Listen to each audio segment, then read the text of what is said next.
Hey there, I'm your host Lasoe, and this is part 2 of our menu series. In today's video, we will be creating the pause menu. So that said, let's begin. Let's start by going into our content drawer and into our menu system folder.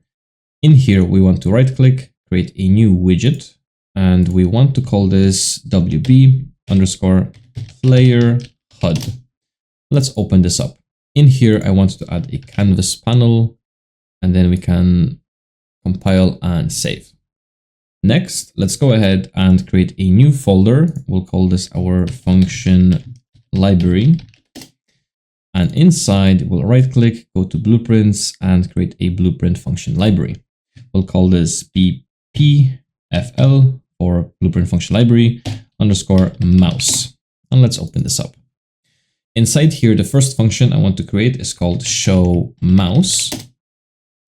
And we will do get player controller, and we'll do set show mouse cursor to be true. And the game mode will do set game mode game and UI, like so. And we'll do then another function called hide mouse. In here again, we'll do get player controller, and we'll do set show mouse cursor to be false. But before we do, we want to check is valid because if we exit the game, the player controller won't be valid and we'll get an error. So this will just avoid that. And out this, if we double click to reroute, we can drag and do set input game only, like so. And reroute this to make it look nice, and let's compile and save. Next, we'll go into the third person folder, into blueprints, and in here we want to right click, go to blueprint class, and let's create a player controller. I'll call this BP_my controller, and we'll open this up. Inside here then, if we go to the event graph, I want to create a new function. We'll call this our display player HUD. And we will do create widget, which will be our player HUD widget. Let's promote to a variable WB_player HUD. And we can add to viewport. And we then want to add this function on event begin play. So we'll do drag out. And when we start with this player controller, we will add the HUD to our screen. Let's compile and save that. Next, we want to go ahead and assign a key to press to open up our pause menu. So we'll go into the third person folder, input actions. We'll right click to create a new input action, call it IA_pause game. We want to click on this and do trigger when paused to be true. Save that. We'll then go back a folder, open up the IMC_default, create a new mapping for your pause menu, pause game, and we can select which key. I'll do the P key, and we can also add another key, which I'll do tab. If you're doing escape in the editor itself, this doesn't work. You have to run it through the standalone game mode. So let's save that. Next, let's go again into our menu system folder, and in here we'll create a new widget called WB_pause menu UI. Let's open this up. Inside, we want to go ahead and add a canvas panel to our widget. Then on top of this, we want to add a border. So, and this border is our border_background. So we can go ahead here on the brush, add our menu UI, change the brush color to be black. Next, we'll hold Control and Shift, go to anchors and select fill. We get something like that. And if you don't like the brush color opacity, we could also change it to like 0.5, 0.6 or something like that. But I'll leave it at 1. So with that, we want to go ahead and add a overlay to this. Make sure this is padding 0. Our border is 0 as well. Okay. Then we'll do a blur. background blur to the overlay. Fill this out, and blur strength we'll do at 1. And then we'll do a size box like so. We want this to be inside of the screen. In the middle, we'll do width override at 420. Height will be again added by the amount of widgets we have inside.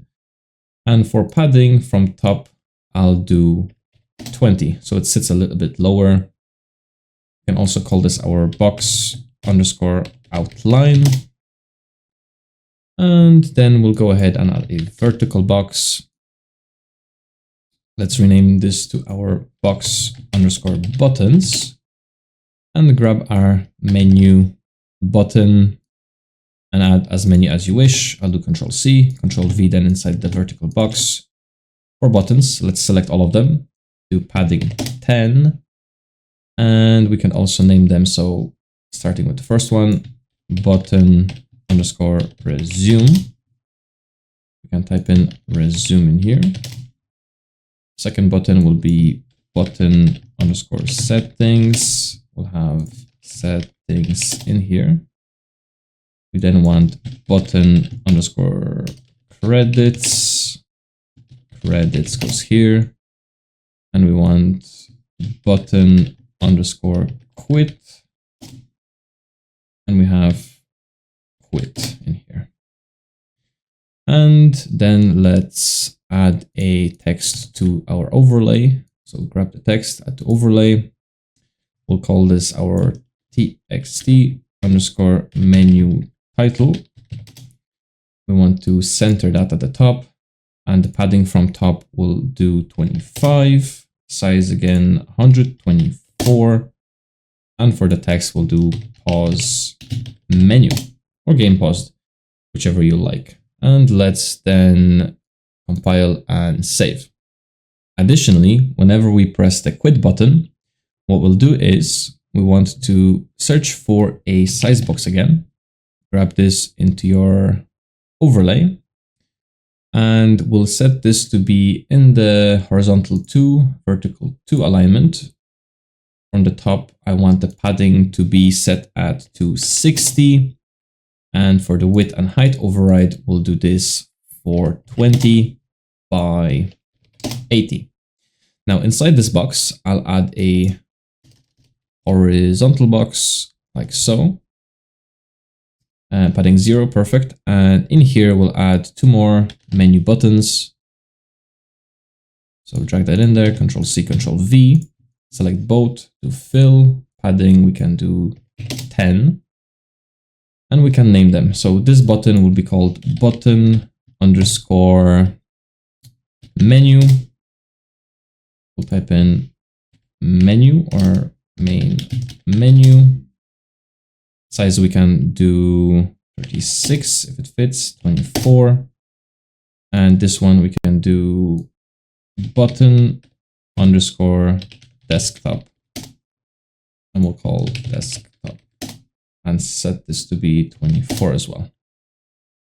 Next, we want to click on our size box, and we want this to be variable so we can hide it and show it whenever we want it. Let's call it box underscore quit. And by default, I want this to be collapsed. So collapsed means it doesn't take up any space in the UI. Hidden, it's invisible, but still does. So just like that, we'll compile and save. Next, we want to add this widget to our controller. So for that, we'll go into our content drawer, third person folder, blueprints, my controller. And in here, we'll create another function called display pause menu UI. And what we'll do is we'll do a create widget node, which will have our pause menu. We'll promote it to a variable WB underscore pause menu UI. And we'll do add to viewport. Let's then compile and save that. On the event graph, we want to go ahead and grab our input action for the pause game we made. So IA underscore pause game is what I called it. On started, we want to grab our pause menu UI variable, convert this to a validated get, and plug it in on started. You can then hide all that. So if this is valid, we want to remove it from the screen, so remove from parent. And if it's not valid, we want to add it. So we'll grab our function, display pause menu UI. We then will grab a branch and we want to connect both execution pins, and we'll check is game paused. And if the game is paused, we'll grab our variable again to a set to nothing. And we then want to hide our mouse. And if you remember, we made this in our function library, hide mouse or hide mouse, and then it disappears. And then we'll do a set game paused at the very end to be false. And on false, we'll then do show mouse from the function library and do set game to be true. And let's compile and save. Next, we want to return back to our pause menu UI, and we can find this in our menu system, pause menu UI.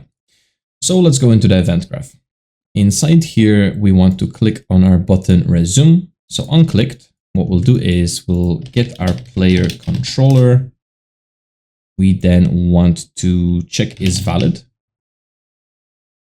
And if it is valid, we'll then cast to my controller. So that's the name we gave it. And then we want to do set pause menu UI to be nothing. We'll do set game pause to be false, and we'll do remove from parent. Okay, so that's what we'll do here. And then on button quit, so whenever this is clicked, we have that box, box quit. And grab this, do set visibility. And the condition that will give this will be if, so let's grab a branch, B left mouse to create one. And the condition is, let's make a variable, is quit button open. Box rather, the box, not a button. And there we go. And we'll grab this, do a not boolean because I want to come out of true. So I'm just making it false. If that's the case, we'll grab it and then set it to be true. Yep. And there. And this will be false. So true is true, false is false. This goes in here. We want two of these boxes like so. And this is visible and this will be collapsed. So again, it doesn't take up any space in the UI. And let's compile and save. Next, let's go ahead and set up the desktop button. So button desktop. So whenever this is clicked, what we will do is we'll do quit game. Then we'll do our button menu. So unclicked, we will open up our open level by object reference, which is our main menu. There we go. And lastly, whenever we press again the input for our pause game, oops, we want the button. So IA underscore pause game, and on started, we just want to remove from parent. And we're done. Let's compile and save. One more thing that we want to do is we want to go into our world settings. Now, if you don't see this, go into settings on the top right and click world settings. And there you have it. Next, you want to click on the game mode dropdown, and by default, it's the third-person game mode. You want to scroll down to player controller class and change this to your player controller. So in my case, it's my controller. Now we're using that controller. So if we save the game, hit play, we can then press tab to pause the game. We can quit to our main menu and play again, tab to quit desktop, hit play to play the game again, tab to resume, and we have our mouse on the screen. So for the mouse fix, we want to go into our pause menu UI and go to the event graph, and on button resume, we just want to hide our mouse again after we've unpause the game like so. Let's do compile and save and give this another test. So play, resume, and there we have it. So this is it for today's video. In the next episode, we'll be creating the credits menu. With that said, I hope you enjoyed, and if you did, leave a like. And as always, happy developing.